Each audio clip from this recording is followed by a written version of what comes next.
નમસ્તે વિદ્યાર્થી મિત્રો, આજે 22મી જુલાઈ અને બુધવાર આપણે કલાની વિભાવનામાં આગળ વધીએ છીએ. કલાની વિભાવનાની વાત કરી, કલાનો મહિમા એની ચર્ચા કરી અને કલાના જે પ્રકારો છે એમાં લલિત અને લલિતેતર કલા, લલિતેતર કલા વિશેની બહુ વિગતે વાત આપણે અગાઉ કરી ચૂક્યા છે. હવે લલિત કલાના પ્રકારોની મેં ગઈકાલે વિડીયોમાં ચર્ચા કરી. લલિત કલાના જે પ્રકાર છે એમાં આપણે જોઈ ગયા એ પ્રમાણે સ્થાપત્ય કલા, શિલ્પકલા, ચિત્રકલા, સંગીત કલા અને સાહિત્યની કલા. ઊંચા વચ્ચતાના ક્રમ પ્રમાણે જે આપણે આ કલાઓનો અભ્યાસ ગઈકાલે કર્યો એમાં છેલ્લે આપણે એવા તારણ ઉપર આવ્યા કે બધી જ કલાઓમાં જો સર્વશ્રેષ્ઠ અને ચડિયાતી કલા હોય તો તે સાહિત્યની કલા છે, કારણ કે એનું ઉપાદાન શબ્દ છે, ભાષા છે. એવો ચંચળ અને ગતિશીલ આ શબ્દ છે સાહિત્યનો, એના કારણે બધી જ કલાઓમાં એ સર્વશ્રેષ્ઠ અને ચડિયાતી કલા ગણાય છે. કારણ કે સમગ્ર માનવીનો વ્યવહાર એ ભાષાથી જ ચાલે છે અને ભાષાનો પ્રત્યેક શબ્દ એ નિરર્થક નહીં, અર્થ પ્રતિપાદક હોય છે. શબ્દ સાથે સંયોજાઈને ભાષામાં એ અર્થ સંદર્ભો પ્રગટ કરે છે અને માનવીના વ્યવહારમાં ભાષાની જેટલી આવશ્યકતા એટલી જ આવશ્યકતા સાહિત્યકારને પણ હોય છે. તો આ જે શબ્દ અને ભાષાને કારણે સાહિત્યની કલા એ ઉત્તમ છે, સર્વોત્તમ કલા છે. તો આ સાહિત્ય કલાના બે પ્રકાર છે. એક છે લલિત સાહિત્ય અને બીજું છે લલિતેતર સાહિત્ય. જેમ કલામાં આપણે જોઈ ગયા એ પ્રમાણે લલિત કલા અને લલિતેતર કલા, તો છેલ્લે આવ્યા કે સાહિત્યની કલા એ ઉત્તમ છે બધી જ કલાઓમાં શબ્દના માધ્યમને કારણે. તો લલિત કલા જે છે એની વાત કરતાં આપણે જોઈ ગયા કે સાહિત્યની કલા સર્વોત્તમ છે. તો આ સાહિત્ય કલાના જે બે પ્રકાર છે એ છે લલિત સાહિત્ય અને લલિતેતર સાહિત્ય. સાહિત્ય એ શબ્દ વ્યાપક અર્થ ધરાવે છે. સંસ્કૃત સહિત એ શબ્દ ઉપરથી સાહિત્ય શબ્દ પ્રચલિત બન્યો છે. એમાં સહિતપણાનો એટલે કે જીવનના સહિતપણાનો, સહિત એટલે સાથે હોવું તે નો ભાવ રહેલો હોય છે. સહિતસ્ય ભાવઃ સાહિત્યમ એટલે કે સાહિત્ય શબ્દ ઘણી શિથિલ રીતે પ્રયોજાતો જોવા મળે છે. દાખલા તરીકે સાધન સામગ્રીના અર્થમાં પૂજાનું સાહિત્ય, લખાણ કે દસ્તાવેજો જેમ કે વીમા પોલિસીનું સાહિત્ય, સમગ્ર વાક પ્રવૃત્તિના અર્થમાં નવલકથા, જીવનચરિત્ર, પ્રવાસ, ઇતિહાસ વગેરે. વળી સંસ્કૃતમાં કાવ્યના પર્યાયવાચક તરીકે સાહિત્ય શબ્દને ગણ્યો છે. વર્સફોલ્ડ એ સાહિત્ય એ માનવીનું મગજ છે એમ કહે છે. એબરક્રોમ્બી એ ભાષામાં અભિવ્યક્તિ સાધવાની કલા એટલે જ સાહિત્ય એમ જણાવે છે. શબ્દ અને અર્થનો ઉચિત અને સુંદર વિન્યાસ એ સાહિત્ય એમ કહી શકાય. શબ્દ અને અર્થનું રસાયણ, શબ્દ અને અર્થની કેમિસ્ટ્રી એ જ સાહિત્ય એમ કહી શકાય. ભામહે કાવ્ય અલંકારમાં શબ્દાર્થૌ સહિતૌ કાવ્યમ એમ કહ્યું છે. તો રવિન્દ્રનાથ ઠાકુરે સાહિત્ય શબ્દમાં મિલનનો ભાવ અનુભવે છે. તેઓ કહે છે કે સાહિત્ય એ માનવ વચ્ચેનો સેતુ છે, સાંકળ છે. એન્સાઇક્લોપીડિયા એ બ્રિટાનિકા સર્વોત્તમ વિચારની સર્વોત્તમ લિપિબદ્ધ અભિવ્યક્તિ એવી વ્યાખ્યા કરવાનો પ્રયત્ન કરે છે. તો વિજયરાય વૈદ્ય સાહિત્ય એ પ્રતિભાવંત માનવ આત્માની શુશ્રૂષાનો રસાત્મક કલાયુક્ત વાણી રૂપે આવિષ્કાર છે એમ કહે છે. કવિ ખબરદાર કહે છે કે સત્યના કે સૌંદર્યના તત્વનું કલ્પનાયુક્ત ઉચિત લેખન કે કથન એટલે જ સાહિત્ય. સાહિત્યની કળા એ શબ્દ અને અર્થની વિશિષ્ટ રચના રીતિની કલા છે. કળાઓનો વિચાર કરતા કાવ્ય કળા સાહિત્ય કળાની વાત કરેલી છે. આપણે એને શિથિલ સ્વરૂપમાં ન પ્રયોજતા વાંગ્મયના અર્થમાં સમજવાનો પ્રયત્ન કરીશું. ધ ક્વિન્સી એ સાહિત્યનું વર્ગીકરણ કરે છે, જેમ કે લિટરેચર ઓફ નોલેજ એટલે કે જ્ઞાનલક્ષી સાહિત્ય, માહિતી પ્રધાન સાહિત્ય, ઉપયોગી સાહિત્ય, એ બધાને લલિતેતર સાહિત્ય તરીકે ઓળખવામાં આવે છે. તો જ્ઞાનલક્ષી સાહિત્ય, માહિતીનું સાહિત્ય, ઉપયોગી સાહિત્ય, માહિતી પ્રધાન સાહિત્ય એટલે જ લલિત સાહિત્ય.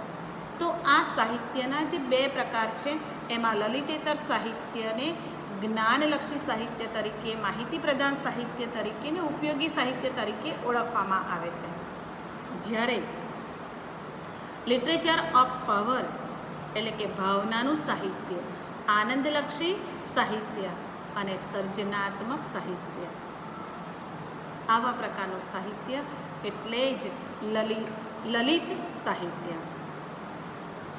આ વિભાગો એ સાહિત્યના સર્જનની શક્તિ અને તેનો હેતુ શું છે તેને જ ધ્યાનમાં રાખીને પાડવામાં આવેલા છે.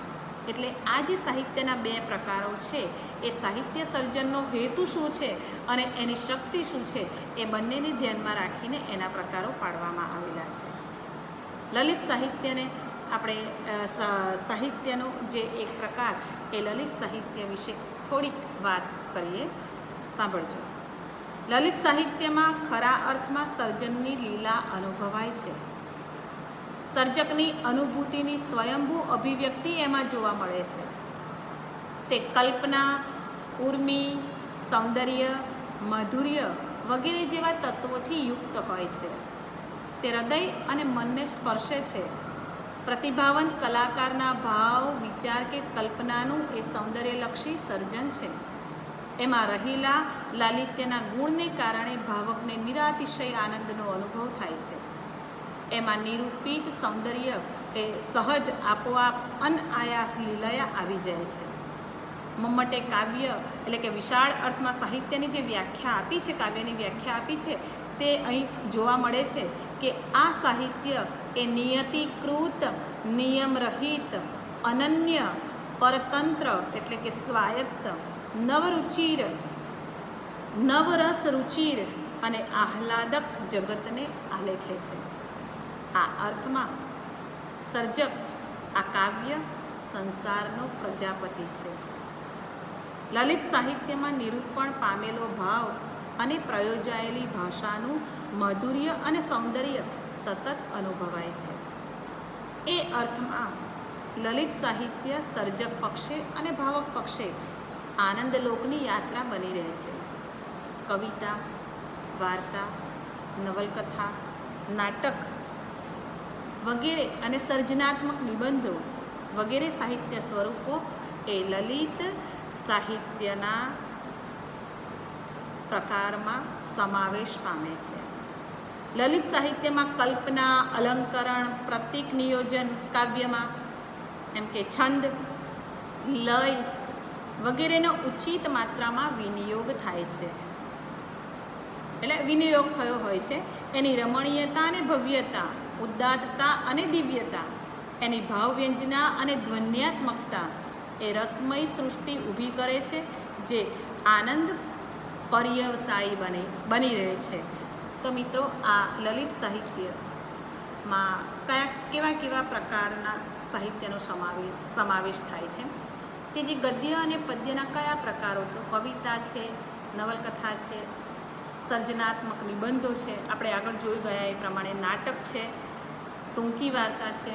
તો આ બધા એ લલિત સાહિત્યમાં સમાવેશ પામે છે.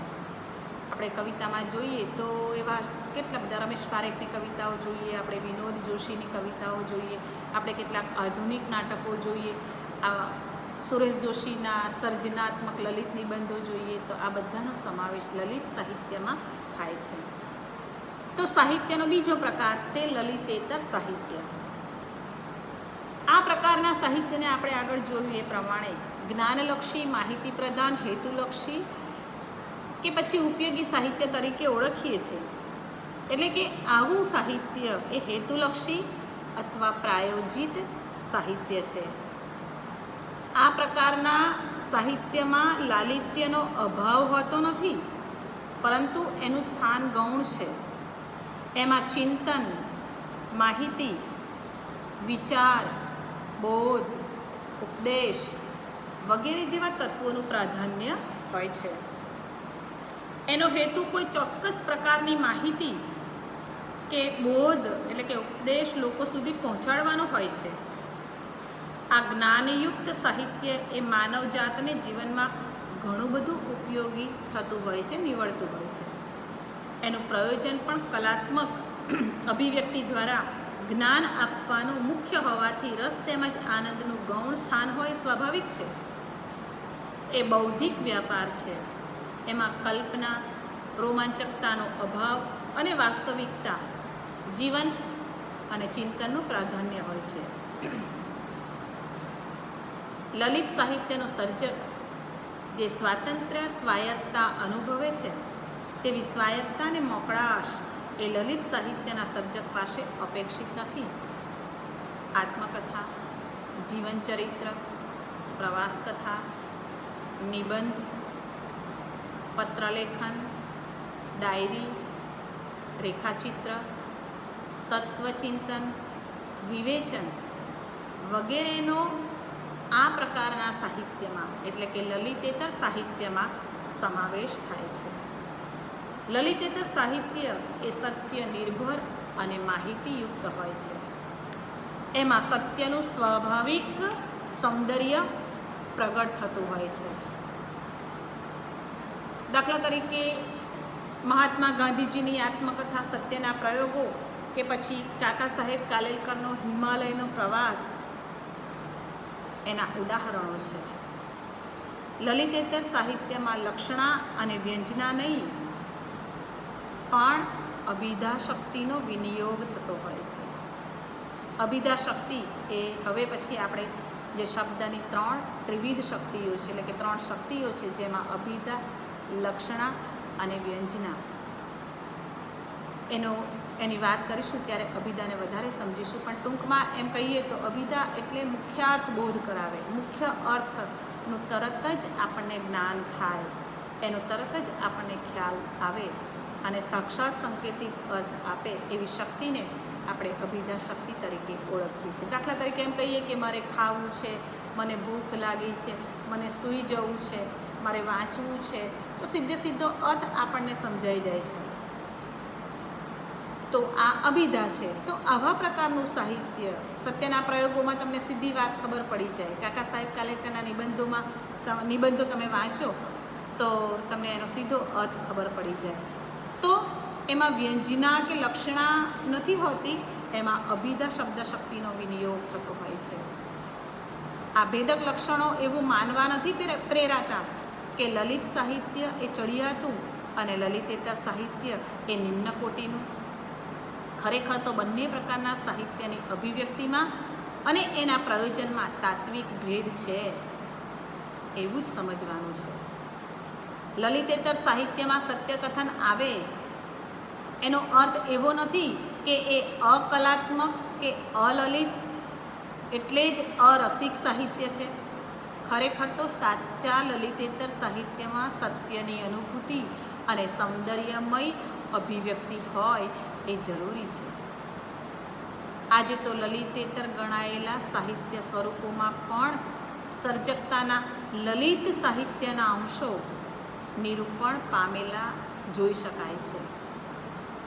કનૈયાલાલ મુનશીની આત્મકથા અને ચરિત્રો, લીલાવતી મુનશીના પત્રો કે રેખાચિત્રોમાં સર્જકતા ભરપૂર જોવા મળે છે. માહિતીની સાથે સાથે કલાત્મકતાનો સમન્વય એટલે કે એની સાથે સાથે કલાત્મકતાનો સમન્વય થવાને કારણે બંને પ્રકારના સાહિત્યની સમાજને આવશ્યકતા છે. જેને આપણે સાહિત્ય તરીકે ઓળખીએ છીએ એ તમામ સાહિત્યનું મૂલ્યાંકન સાહિત્યિકતા અને કલાત્મકતાના ધોરણે જ કરવું જોઈએ. આ અર્થમાં નવલકથાની જેટલી આવશ્યકતા છે એટલી જ આત્મકથાના સ્વરૂપની પણ આવશ્યકતા છે, એટલે કે આત્મકથાની આવશ્યકતા છે. કવિતાની જરૂર છે ને એટલી જ પત્ર, ડાયરી કે નિબંધની જરૂર છે. તો વિદ્યાર્થી મિત્રો, આ સાહિત્યના જે બે પ્રકાર લલિતેતર સાહિત્ય અને લલિત સાહિત્ય એની આપણે ચર્ચા કરી. તો ટૂંકમાં તમારે એટલું જ સમજવાનું કે સાહિત્યના આ જે બંને પ્રકારો બંને એટલા જરૂરી છે, બંને એટલા આવશ્યક છે. કયા કયા સાહિત્યના સ્વરૂપોનો સમાવેશ એ લલિત સાહિત્યમાં થાય છે અને કયા કયા સાહિત્યના સ્વરૂપોનો લલિતેતર સાહિત્યમાં સમાવેશ થાય છે એની આપણે ચર્ચા કરી. અને આ બંને સાહિત્ય એટલે કેવું સાહિત્ય એની પણ વાત કરી ગયા. તો હવે ટૂંકમાં તમારે એટલું યાદ રાખવાનું કે લલિતેતર સાહિત્ય એટલે માહિતી પ્રધાન સાહિત્ય, જ્ઞાનલક્ષી સાહિત્ય અને ઉપયોગી સાહિત્ય તથા હેતુલક્ષી સાહિત્ય. તો લલિત સાહિત્ય એટલે શું? તો લલિત સાહિત્ય એટલે સર્જનાત્મક સાહિત્ય, આનંદલક્ષી સાહિત્ય અને શક્તિશાળી સાહિત્ય. તો આ બંને સાહિત્યના જે સ્વરૂપો છે એમાં કયા કયા સાહિત્ય કલાના જે બંને પ્રકારો છે એમાં સાહિત્યના કયા કયા સ્વરૂપોનો સમાવેશ થાય છે એની વાત કરી. તો વિદ્યાર્થી મિત્રો, આજે આટલું આપણે રાખીએ છીએ. હવે પછી આવતીકાલે આપણે કાવ્યની વ્યાખ્યા, એના પછી કાવ્યના હેતુની ચર્ચા કરીશું. તો મિત્રો, આજે આટલું જ. આવજો.